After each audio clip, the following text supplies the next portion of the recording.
welcome back to our channel, your educator friend, a new learning space for you all.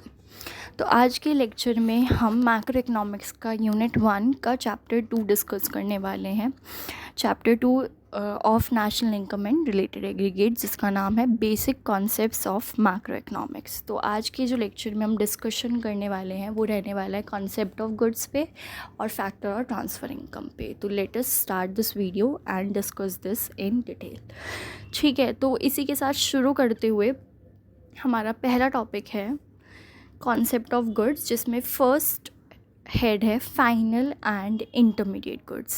Final और intermediate goods दो types के goods हैं, ठीक है, जो हमारे गुड्स का पार्ट होते हैं। तो फाइनल गुड्स वो गुड्स होते हैं जो कि कंजम्पशन या फिर इन्वेस्टमेंट के लिए ख़रीदे जाते हैं, ठीक है, जो कि या तो फाइनल कंजम्पशन के लिए इस्तेमाल किए जाएंगे या फिर इन्वेस्टमेंट पर्पस के लिए इस्तेमाल किए जाते हैं। उन गुड्स को हम फाइनल गुड्स कहते हैं। तो या तो ये कंजम्पशन गुड्स हो सकते हैं या फिर ये कैपिटल गुड्स हो सकते हैं। तो या तो ये कंजम्पशन या कंज्यूमर गुड्स होते हैं या फिर कैपिटल गुड्स के नाम से कहलाए जाते हैं, ठीक है। नेक्स्ट है इंटरमीडिएट गुड्स। इंटरमीडिएट गुड्स वो गुड्स होते हैं जो कि प्रोडक्शन प्रोसेस में एज अ रॉ मटेरियल इस्तेमाल किए जाते हैं या फिर रीसेल पर्पस के लिए इस्तेमाल किए जाते हैं। तो या तो ये as a raw material use up हो रहे हैं या फिर एज अ रीसेल पर्पस, ठीक है। आगे है final goods and intermediate goods. Final goods national और डोमेस्टिक इनकम दोनों में इंक्लूड होते हैं। इंटरमीडिएट गुड्स किसी में भी इंक्लूड नहीं होते हैं, ठीक है। उसका रीज़न अभी हम फर्दर बताने वाले हैं, तो अभी थोड़ा पेशेंटली चलते हैं आगे। Value addition. फाइनल गुड्स क्योंकि कंज्यूमर के द्वारा रेडी हैं यूज़ करने के लिए, इसलिए उनमें कोई भी वैल्यू एडिशन होनी बाकी नहीं रहती है, मतलब उन पे कोई भी प्रोसेस होना बाकी नहीं रहते। They are ready to use by their final consumers या यूज़र्स, ठीक है। और इंटरमीडिएट गुड्स मैंने कहा एज अ रॉ मटेरियल इस्तेमाल होते हैं, तो इसमें वैल्यू एडिशन होना बाकी होता है, ठीक है। नेक्स्ट पे चलते हैं। They are not ready for use and there has to be value to be added to intermediate goods. Next है प्रोडक्शन बाउंड्री। फाइनल गुड्स क्योंकि रेडी है इस्तेमाल के लिए, तो इनकी प्रोडक्शन बाउंड्री क्रॉस हो चुकी होती है। इंटरमीडिएट गुड्स अभी भी प्रोडक्शन बाउंड्री के अंदर होते हैं क्योंकि ये रॉ मटीरियल्स है, तो अभी भी इसका कुछ प्रोसेस हो रहा होता है। Next examples. अगर कोई मिल्क प्रोड्यूस कर रहा, मतलब परचेज़ कर रहा है अपने घर के लिए, तो वो as a final consumption use कर रहा है उसको। अगर सेम मिल्क कोई टी स्टॉल वाला पर्सन यूज़ कर रहा है, तो वो किस पर्पज़ के लिए कर रहा है, उससे चाय बना के बेचने के लिए, तो वो एक इंटरमीडिएट गुड माना जाएगा, ठीक है। ऐसी अगर मिल्क कोई डेयरी शॉप वाला परचेज़ कर रहा है, तो वो रीसेल पर्पज़ रख रहा है, तो इसलिए वो भी इंटरमीडिएट गुड होगा। कार अगर इन्वेस्टमेंट के तौर पे घर पे परचेज़ हो रही है, तो वो इन्वेस्टमेंट है, कैपिटल गुड है। ऐसी अगर कोल फैक्ट्री में इस्तेमाल हो रहा है प्रोडक्शन के लिए, तो वो क्या होगा, वो होगा आपका इंटरमीडिएट गुड, क्योंकि वो as a raw material use हो रहा है। नेक्स्ट पे चलते हैं some important points about intermediate goods. It should always be remembered that intermediate goods are used up in the same year. Intermediate goods को same year में use up कर लेना चाहिए। अगर वो 1 साल से ज़्यादा के समय में यूज़ अप नहीं हो रहे हैं, तो उनको as a final goods treat किया जाता है। नेक्स्ट पॉइंट है हमारा they have derived demand. Derive demand वो डिमांड होती है जो कि डायरेक्ट डिमांड नहीं होती है, मतलब कि आप किसी चीज़ की डिमांड कर रहे हैं लेकिन इनडायरेक्टली तरीके से। जैसे अगर आप चाय की डिमांड कर रहे हैं, तो क्या आप मिल्क की डिमांड कर रहे हैं? ऑफ कोर्स कर रहे हैं, लेकिन डायरेक्टली नहीं कर रहे हैं, चाय में इस्तेमाल करने के लिए कर रहे हैं कि हाँ मुझे चाय में मिल्क चाहिए, मुझे दूध वाली चाय चाहिए। तो आप एक तरीके से चाय में दूध की भी डिमांड कर रहे हैं, लेकिन इनडायरेक्टली। तो इसलिए इंटरमीडिएट गुड्स की डिमांड जो होती है वो ड्राइव्ड डिमांड कहलाती है। ड्राइव डिमांड का मतलब यही कि हम उस गुड और सर्विस की डिमांड नहीं करते हैं डायरेक्टली, इनडायरेक्टली कर रहे होते हैं किसी और गुड्स और सर्विस की डिमांड करके, ठीक है। Value of intermediate goods are merged with the value of final goods. जो इंटरमीडिएट गुड्स की वैल्यू होती है वो मर्ज हो जाती है फाइनल गुड्स में। जब मैं चाय की प्राइसिंग कर रही हूँ, कॉस्टिंग कर रही हूँ, तो क्या मैं उसमें यूज़ हुए हुए रॉ मटेरियल्स का पैसा ऐड करूँगी या नहीं करूँगी? ऑफ कोर्स करूँगी कि मेरा दूध कितना लगा, मेरी चाय पत्ती कितनी लगी, मेरी गैस कितनी लगी, मेरी शुगर कितनी लग रही है, पानी कितना लग रहा है। तो जब मैं एक वो 10 रुपये की चाय बेच रही हूँ, मैंने उसमें सारे रॉ मटेरियल्स का पैसा सम अप किया हुआ है। इसलिए हम कहते हैं कि जो इंटरमीडिएट गुड्स होते हैं वो फाइनल गुड्स में ऐड हो ही जाते हैं, इसलिए उनको अलग से ऐड करने की ज़रूरत नहीं पड़ती है। तो जब मैं फ़ाइनल गुड का इनकम जनरेट कर रही हूँ तो मैं ऑटोमेटिकली अपने मिल्क का भी पैसा निकाल ही ले रही हूँ, ठीक है। इसलिए इसी रीज़न की वजह से हम उसको अलग से नेशनल इनकम में नहीं जोड़ते हैं, क्योंकि वो ऑलरेडी फाइनल गुड्स में जुड़ जाएंगे। नेक्स्ट पे है, फाइनल गुड्स को डिवाइड कर दिया जाता है दो गुड्स में, एक है कंज्यूमर गुड और एक है कैपिटल गुड्स, ठीक है। कंज्यूमर गुड्स या कंजम्पशन गुड्स भी कह सकते हैं इसको। अब हम डिस्कस करेंगे कंजम्पशन, कंज्यूमर और कैपिटल गुड्स। तो पहले चलते हैं कंज्यूमर गुड्स पे और कंजम्पशन गुड्स पे। It refers to those goods which are consumed by ultimate consumers for satisfaction of their wants. Consumer goods वो गुड्स होते हैं जो डायरेक्टली कंज्यूम किए जाते हैं कंज्यूमर के द्वारा, ठीक है, to satisfy their wants, okay. Next है इसका एग्जाम्पल कि कंज्यूमर गुड्स में आपके एग्जाम्पल आ जाएंगे जैसे कि bread, butter, shirt, pen, television, furniture, ये सारे हम डिमांड करते हैं अपने सेटिस्फेक्शन के लिए। नेक्स्ट है कंजम्पशन गुड्स आर सब डिवाइडेड। कंजम्पशन गुड्स को भी क्लासीफाई किया गया है बहुत सारी कैटेगरीज़ में। तो पहली कैटेगरी है ड्यूरेबल गुड, दूसरी है सेमी ड्यूरेबल गुड, तीसरी है नॉन ड्यूरेबल गुड और चौथी है हमारी सर्विसेज। तो वन बाय वन इनको एक बारी स्टडी करते हैं। ड्यूरेबल गुड्स वो गुड्स होते हैं which are used again and again over a considerable period of time. जो बार बार इस्तेमाल किए जा सके उसको हम ड्यूरेबल गुड्स कहते हैं। इनका लाइफ स्पैन कुछ लंबे समय तक होता है, ओवर ईयर्स होता है, उसको हम ड्यूरेबल गुड्स कहते हैं। जैसे कि फर्नीचर, टेलीविज़न, रेफ्रिजरेटर, इनकी लाइफ स्पैन बहुत सालों की होती है, सेवरल ईयर्स की होती है, इसलिए इनको हम ड्यूरेबल गुड्स कहते हैं।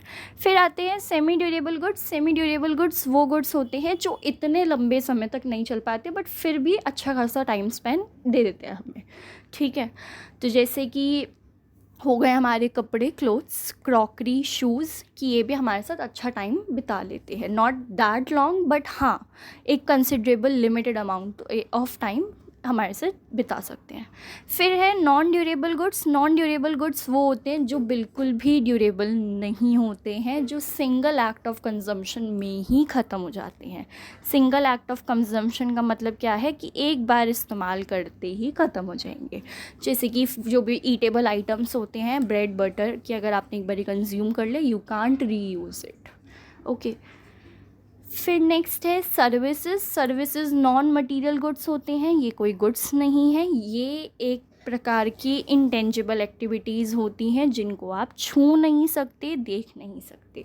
जैसे फॉर एग्ज़ाम्पल कोई भी अगर आप सर्विस ले रहे हैं, जैसे अभी टीचिंग सर्विस ले रहे हैं, तो उसको आप बिल्कुल भी मतलब सिर्फ आप उसको समझ सकते हैं, आप उसको मेजर नहीं कर सकते हैं, आप उसको कैलकुलेट नहीं कर सकते हैं, या आप उसको एज अ फिज़िकल आइटम में देख नहीं सकते हैं, ठीक है। तो वो होती हैं सर्विसेज, लेकिन हाँ ये ह्यूमन वांट सेटिस्फाई करने में इस्तेमाल की जा सकती हैं, ठीक है। जैसे टीचर्स की सर्विस, डॉक्टर, बैंकिंग सर्विस, ये सारी हमारी सर्विसेज के एग्जांपल हैं। Next we have is capital goods, ठीक है।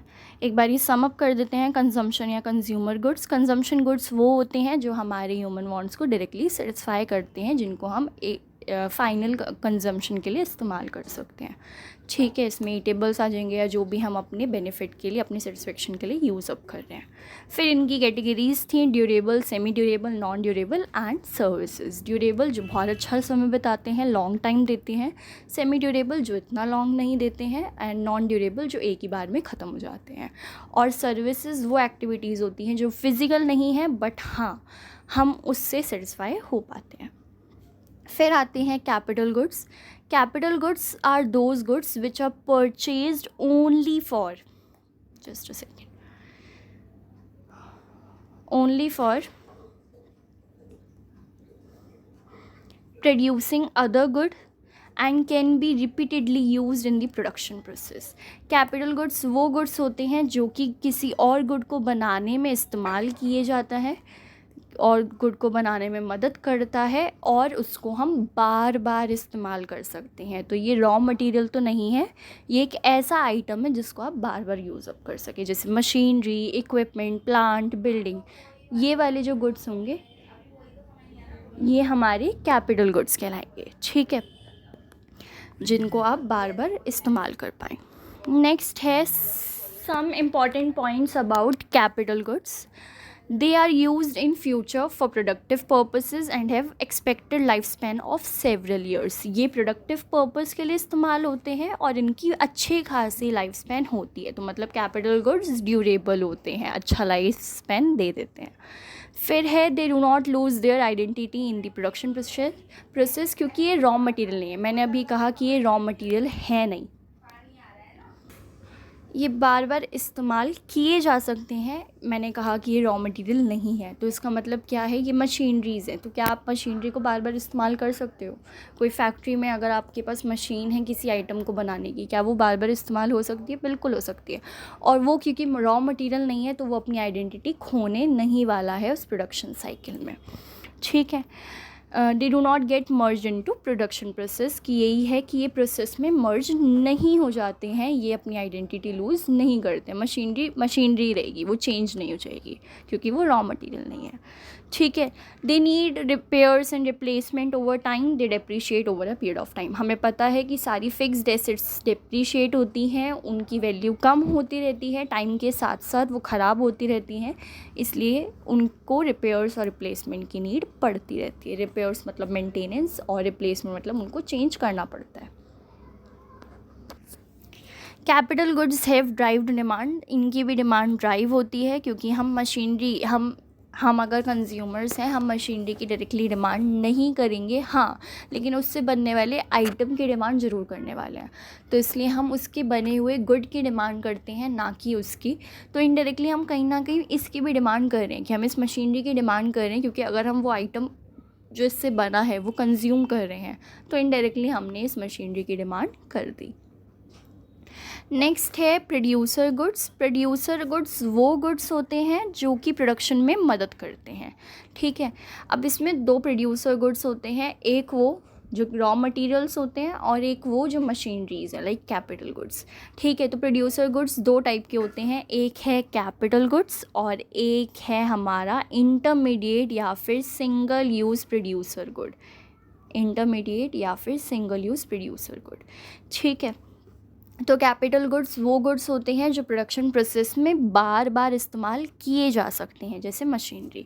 और इंटरमीडिएट या फिर सिंगल यूज़ प्रोड्यूसर गुड्स वो होते हैं जो कि बार बार इस्तेमाल नहीं किए जाते हैं। मैं इनको इंटरमीडिएट गुड्स इसलिए बोल रही हूँ क्योंकि इंटरमीडिएट गुड्स भी एज अ रॉ मटेरियल होते हैं, क्योंकि वो भी प्रोडक्शन में मदद करते हैं जो रॉ मटेरियल वाले गुड्स हैं।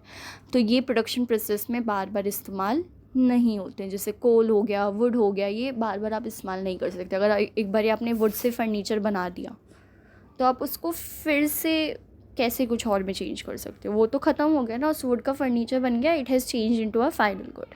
तो इसलिए आप इसको बार बार यूज़ अप नहीं कर सकते हैं।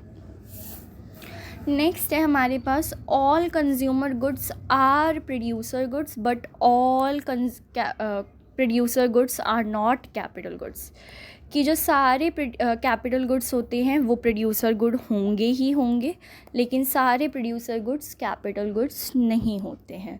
Do we agree with this statement कि हम ये कह रहे हैं कि जो कैपिटल गुड है वो एक प्रोड्यूसर गुड होगा ही होगा? क्यों? क्योंकि कैपिटल गुड प्रोडक्शन में मदद करते हैं और प्रोड्यूसर गुड्स वही गुड्स होते हैं जो प्रोडक्शन में मदद करने वाले हैं। तो हाँ, सारे कैपिटल गुड्स, सारी मशीनरीज प्रोडक्शन गुड, मतलब सारी कैपिटल गुड्स वाली मशीनरी जो प्रोडक्शन में मदद करेगी वो कैपिटल गुड्स जो हैं वो प्रोड्यूसर गुड्स होंगे ही होंगे, लेकिन सारे प्रोड्यूसर गुड्स कैपिटल गुड्स नहीं होने वाले हैं। क्यों नहीं होने वाले? क्योंकि एक और कैटेगरी एग्जिस्ट करती है जो कि कौन सी है? सिंगल यूज़ प्रोड्यूसर गुड्स की कैटेगरी है, जिसमें एज अ रॉ मटेरियल भी सामान होता है और जो प्रोडक्शन में मदद करता है। तो इसलिए हम कहते हैं कि सारे प्रोड्यूसर गुड्स कैपिटल गुड्स नहीं होते, क्योंकि कुछ प्रोड्यूसर गुड्स इंटरमीडिएट भी होते हैं, रॉ मटेरियल्स भी होते हैं, ठीक है। आगे चलते हैं नेक्स्ट पे, factor income and transfer income. Factor income वो इनकम होती है जो कि फैक्टर्स ऑफ प्रोडक्शन को मिलती है फॉर देयर फैक्टर सर्विसेज। ये हमने chapter number 1 circular flow of income में देखा था कि फैक्टर इनकम मिलती है जो हाउस होल्ड सेक्टर अपनी factors of production land, labour, capital, entrepreneurship देता है, उन सबको उनके रिटर्न के लिए पैसा मिलता है, पेमेंट मिलती है, सैलरी, रेंट, वेजेस या फिर इंटरेस्ट, प्रॉफिट, वो जो सारी पेमेंट्स होती हैं वो हमारी फैक्टर इनकम होती है। ठीक है, तो फैक्टर इनकम वो इनकम है जो आप अपनी सर्विसेज के बदले इनकम रिसीव करते हैं। ट्रांसफ़र इनकम वो अमाउंट होता है जो कि बिना किसी सर्विस को दिए, बिना किसी सर्विस को रेंडर किए आपको मिल जाता है, कि आपने कोई सर्विस नहीं दी और फ्री फंड का आपको अमाउंट मिल गया, पैसा मिल गया, वो होते हैं ट्रांसफ़र इनकम। ठीक है, फैक्टर इनकम क्योंकि इनकम है तो इसको नेशनल और डोमेस्टिक दोनों में इंक्लूड किया जाता है। ट्रांसफ़र इनकम को हम इनकम कंसीडर नहीं करते हैं, क्योंकि कोई भी पर्सन इसको मतलब अगर मैं सर्विस नहीं दे रही हूँ तो क्या मैं उसके मोटिव, अर्निंग मोटिव में हूँ? नहीं हूँ। अगर फॉर एग्ज़ाम्पल आपके घर पे कोई रिलेटिव आता है और आपको पैसा देकर चले जाता है, it is not considered as a factor income, वो आपने अर्निंग के लिए नहीं किया था, या फिर हर दिन आपको वो इनकम जनरेट नहीं होती है, वो आपका नॉर्मल कोर्स ऑफ बिजनेस में इनकम नहीं मिल रही आपको। ठीक है, तो आप ऐसी जो इनकम रिसीव करते हैं वो ट्रांसफ़र इनकम होती है, जो कि अनसर्टेन होती है, जो कि इनकम है ही नहीं, जो कि एकदम से गेन हो गया, हमें कहीं से रैंडमली पैसा मिल जाना, तो वो हमारी इनकम का पार्ट नहीं है। इनकम वो होती है जो आप अर्निंग पर्पस के लिए कर रहे हैं कोई एक्टिविटी और फिर आपको मिली। ठीक है, इसलिए ट्रांसफ़र इनकम इनकम ही नहीं है, इसलिए ना ही इसको डोमेस्टिक ना ही इसको नेशनल में काउंट किया जाता है। नेक्स्ट है फैक्टर इनकम बायलेटरल होती है, 2 वे होती है, और ट्रांसफ़र इनकम यूनिलेटरल होती है। फैक्टर इनकम दोनों तरफ से होती है, बायलेटरल मतलब 2 वे ट्रांजैक्शन होगी कि आपने पहले सर्विसेज दी फिर आपको इनकम मिल गई, तो 2 वे हो गई, दोनों तरफ से हुई।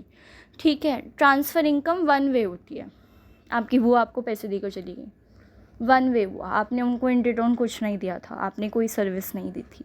ठीक है, तो ये यूनिलेटरल ट्रांजैक्शन होती है। नेक्स्ट है it is an earning concept and it is an receipt concept.